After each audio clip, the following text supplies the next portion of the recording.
రావద్దంటూ కూడా RTC regional manager removal letter పంపారు. ఇక ఏ రాజకీయ పార్టీని తాను విమర్శించలేదని, అయితే రైతుల గురించి మాత్రమే మాట్లాడారని డ్రైవర్ అశోక్ ఆవేదన వ్యక్తం చేస్తున్నాడు. అంతకుముందు పెట్రోల్ డీజిల్ ధరలకు నిరసనగా జగిత్యాల కాంగ్రెస్ పార్టీ ఆధ్వర్యంలో నిర్వహించిన కార్యక్రమంలో ఆర్టీసీ డ్రైవర్ అశోక్ చేసిన వ్యాఖ్యలు ఇప్పుడు సోషల్ మీడియాలో వైరల్ గా మారాయి. జిల్లా కేంద్రంలోని పాత బస్టాండ్ నుంచి తహసీల్దార్ చౌరస్తా వరకు మంత్రి అడ్డూరి లక్ష్మణ్, స్థానిక ఎమ్మెల్యే డాక్టర్ సంజయ్ ఆధ్వర్యంలో ర్యాలీ చేశారు.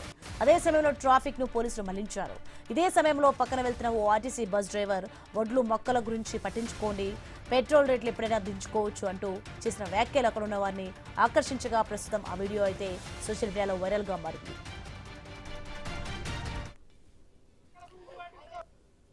నిన్న జరిగిన సంఘటన ఏంటంటే వాళ్ళు కాంగ్రెస్ వాళ్ళు ధర్నా చేస్తారు, పెట్రోల్ డీజిల్ కొరకు ధర్నా చేస్తారు. నేనేదో వాడు క్యాజువల్ గా మా ఊరు ఆయన కలిస్తే ఆయనతో మాట్లాడితే ఏం చేస్తున్నారు అంటే పెట్రోల్ డీజిల్ కోసం చేస్తున్నారా అని అంటే ఇంకా పెట్రోల్ డీజిల్ కాదు, రైతులు కొట్టుకుంటారు ఆడ, అడ్లని మొక్కలని అక్కడ ఉంటున్నాయి. ఫస్ట్ గైడ్ గురించి మాట్లాడరు, అడ్ల మొక్కల గురించి మాట్లాడరు.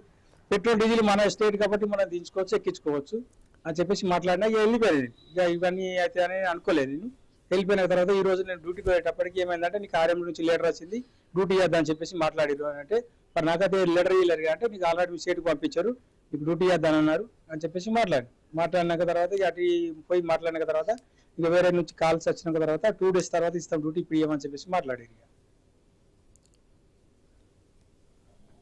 మనం ఆ డ్రైవర్కి అండగా ఉండాలి. ఇప్పుడే ఆర్ఎంతో మాట్లాడినాం, సస్పెండ్ చేస్తే గిట్ట డెఫినెట్గా పక్కకి ఆర్ఎం ఆఫీసు, ఈ మీటింగ్ అయినాక డెఫినెట్గా మనం అటే వెళ్దాం, ఆర్ఎం ఆఫీస్కి వెళ్తాం. ఒకవేళ గిట్ట సాయంత్రం వరకు కూడా ఆ డ్రైవర్ అశోక్ను మళ్ళీ పనిలో తీసుకోకపోతే 100% రేపు జైత్యాలకు పోతాం, రేపు పొద్దున జైత్యాలకు వెళ్తాము, ఆ కుటుంబానికి అండగా ఉంటాము. ఎట్లయితే బీఆర్ఎస్ పార్టీ సోషల్ మీడియా ఒక్కసారి తగులుకుంటూ అంటుకుంటుంది కాబట్టి ఇవాళ సాయంత్రం నుంచి మనం అశోక్ రిక్రూట్ అయ్యేదాకా సోషల్ మీడియాను వాడుకుంటాము. ఒక అరగంటతో మీటింగ్ అనగా జీరో సభను తీసుకొని వెళ్ళి అందరం కలిసి వెళ్ళి ఆర్ఎం రిప్రజెంట్ చేస్తాం.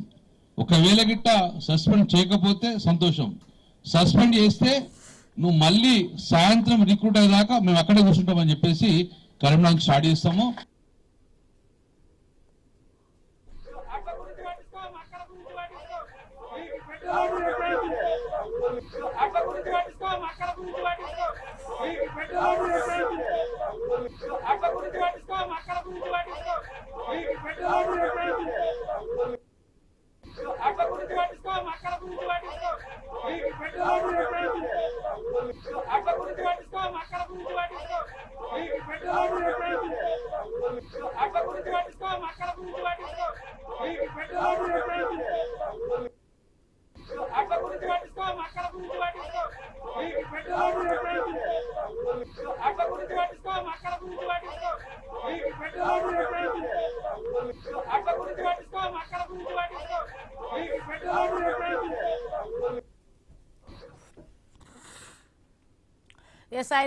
చూస్తున్నాం మనం. ఇక వడ్లు కొనండి బాబు అంటూ మంత్రులు అధికారుల వద్ద నిరసన తెలిపిన ఆర్టీసీ డ్రైవర్ పై అయితే వేటు పడింది. ఇకపై డ్యూటీకి రావద్దంటూ కూడా RTC regional manager removal letter పంపారు. ఇక ఏ రాజకీయ పార్టీని తాను విమర్శించలేదని, రైతుల గురించి మాత్రమే మాట్లాడానని డ్రైవర్ అశోక్ ఆవేదన వ్యక్తం చేస్తున్నాడు. ఇక అలాగే అంతకుముందు పెట్రోల్ డీజిల్ ధరలకు నిరసనగా జగిత్యాల కాంగ్రెస్ పార్టీ ఆధ్వర్యంలో నిర్వహించిన కార్యక్రమంలో ఆర్టీసీ డ్రైవర్ అశోక్ చేసిన వ్యాఖ్యలు ఇప్పుడైతే సోషల్ మీడియాలో వైరల్ గా మారాయి. జిల్లా కేంద్రంలోని పాత బస్టాండ్ నుంచి తహసీల్దార్ చౌరస్తా వరకు కూడా మంత్రి అడ్లూరి లక్ష్మణ్, స్థానిక ఎమ్మెల్యే డాక్టర్ సంజయ్ ఆధ్వర్యంలో ర్యాలీ చేశారు. ఇక అదే సమయంలో ట్రాఫిక్ ను పోలీసులు మళ్లించారు. ఇదే సమయంలో పక్కన వెళ్తున్న ఓ ఆర్టీసీ బస్ డ్రైవర్ వడ్లు మొక్కల గురించి పట్టించుకోండి, కానీ పెట్రోల్ రేట్లు ఎప్పుడైనా దించుకోవచ్చు అంటూ చేసిన వ్యాఖ్యలు అక్కడున్న వారిని ఆకర్షించగా ఇక ప్రస్తుతం ఆ వీడియో అయితే సోషల్ మీడియాలో వైరల్ గా మారింది.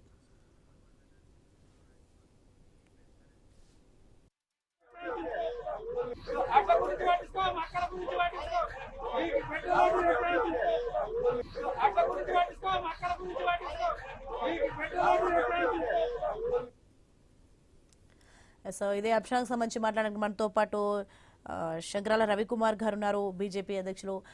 నమస్తే అండి. మొత్తానికి ఎలా చూడాలంటారు? రైతుల సమస్యలపై ఎవరు మాట్లాడినా కూడా ఇదే పరిస్థితి ఉంటుంది అనుకోవచ్చా? ఖచ్చితంగా ఇది చాలా అన్యాయము, దుర్మార్గము. ఈ యొక్క కాంగ్రెస్ పార్టీ యొక్క అది నియంతృత్వం లాగానే చూడాలా. కానీ ఇప్పుడు వీళ్ళు ఎప్పుడు కాంగ్రెస్ పార్టీ వాళ్ళు వేరే పార్టీ వాళ్ళు అంటుంటారు, ముఖ్యంగా బీజేపీ వాళ్ళు అంటుంటారు అసహనం అసహనం అని చెప్పేసి. అసలు ఇక్కడ తెలంగాణ రాష్ట్రంలో ఈ యొక్క కాంగ్రెస్ ప్రభుత్వం యొక్క అసహనం చూడండి. ఒక డ్రైవర్, ఒక సామాన్య ఆర్టీసీ బస్సు డ్రైవరు ఈ ప్రభుత్వం యొక్క వైఫల్యాలను మొహం మీద కొట్టినట్టు చెప్పినంత మాత్రాన, పబ్లిక్ లో చెప్పినంత మాత్రాన ఆయన్ని ఉద్యోగంలో నుంచి సస్పెండ్ చేయడం అనేది ఎంతవరకు కరెక్ట్? ఇప్పుడు ఆయన ఏమైనా లేనిపోని ఏమైనా మాట్లాడిండు? ఆయన ఉన్న విషయాలు ఏం మాట్లాడిండు? ఇప్పుడు ఆర్టీసీ బస్సు డ్రైవరు రోడ్ల పైన పొద్దు నుంచి సాయంత్రం వరకు బస్సు తిప్పుతా ఉంటాడు. కొన్ని లక్షల టన్నుల ధాన్యము ఓట్లు రోడ్ల పైన రైతులు ఆరేసుకుంటున్నారు. ఆరేసుకుని ఎందుకు వీళ్ళు కొంటలేరు కాబట్టి ఆరేస్తున్నారు.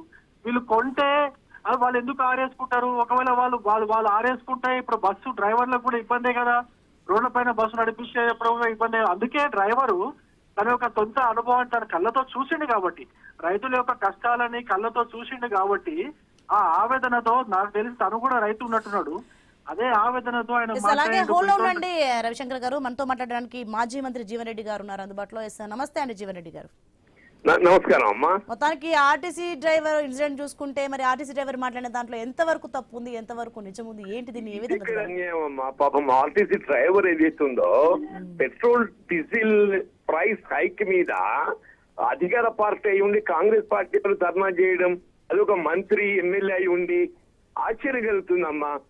వీళ్ళ బీజేపీ కాంగ్రెస్ తోడు దొంగల్లా వీళ్ళ పెట్రోల్ డీజిల్ ప్రైస్ హైక్ లోపల కాంగ్రెస్ పార్టీ బాధ్యత లేదా అమ్మా? వీళ్ళు ఏదైతుందో వీళ్ళ పెట్రోల్ డీజిల్ హైక్ లోపల రూలింగ్ పార్టీ స్టేట్ లో కాంగ్రెస్ పార్టీ వాళ్ళు పెట్రోల్ మీద 35% వ్యాట్ తీస్తున్నారు, డీజిల్ మీద 27% వ్యాట్ తీసుకుంటున్నారు. నిజంగా if they what any much concern అండి, వాళ్ళు పెట్రోల్ డీజిల్ ధరల పెరుగుదల మీద ఏమాత్రమైనా వాళ్ళు కొంత బాధ ఉన్నట్టయితే వాళ్ళు వ్యాట్ తగ్గించుకుంటే అయిపోతుంది. వాళ్ళు వ్యాట్ తగ్గించుకోక వాళ్ళు రోడ్ ఎక్కి డ్రైవర్ బస్ ఆపితే ఇదేంటి అక్కడ కళ్ళాల మీద రైతులు ఏదైతే ధాన్యం కుప్ప పడిగాపులు కాస్తున్నారు, ధాన్యం సేకరణ దృష్టి పెడితే బాగుంటది కదా. ఈ పెట్రోల్ డీజిల్ ఇక్కడ రోడ్డు మీద అడ్డుపడి మాకు ఇబ్బంది కలిగిస్తుంది, వరి ధాన్యం కుప్పల మీద రైతులు పడిగాపులు కాస్తున్నారు, నీళ్ళ కొద్ది ఉందో ధాన్యం సేకరణకి ఇబ్బందులు పడుతున్నారు, ఆ ధాన్యం సేకరణ మీద దృష్టి పెట్టరాదా అని చెప్పని ఒక డ్రైవర్ ఆయన ఆవేదన వ్యక్తం చేసిండు. దానికి పాపం దళిత బిడ్డ డ్రైవర్ హైర్డ్ బస్ మీద పనిచేస్తుండు, దినసరి కూలీ లాగా, అతని తొలగించడం ఏంటమ్మా? అంతకంటే ఇక దారుణం ఏముండదమ్మా.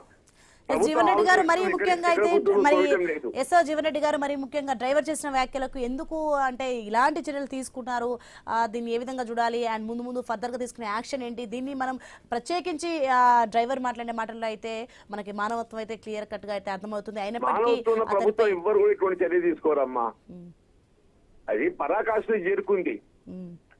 రేవంత్ రెడ్డి యొక్క ఆలోచన విధానం పరాకాష్ఠ చేరుకుందమ్మా.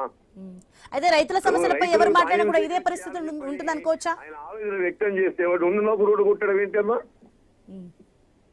ఒక ఆర్టీసీ డ్రైవర్ దినసరి కూలీ, ఇంతకంటే గవర్నమెంట్ ఏముండదమ్మా. మరి మొత్తానికి అయితే రైతుల సమస్యలపై ఎవరు మాట్లాడినా కూడా ఇదే పరిస్థితి ఉంటుంది అనుకోవచ్చా?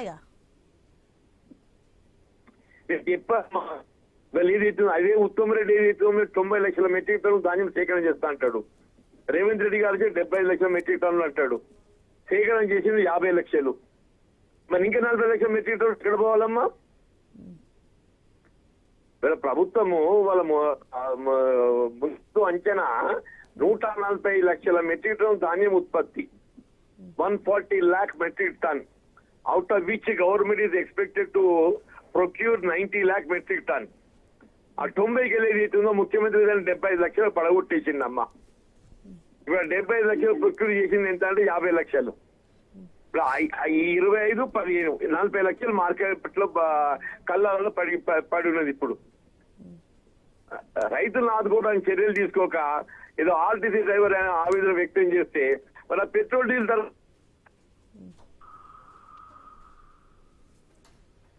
జీవన్ రెడ్డి గారు, మరి మొత్తానికి ఆర్టీసీ అధికారులు తీసుకున్న చర్యలపై మీరు ఎలా స్పందిస్తారు ఏంటి?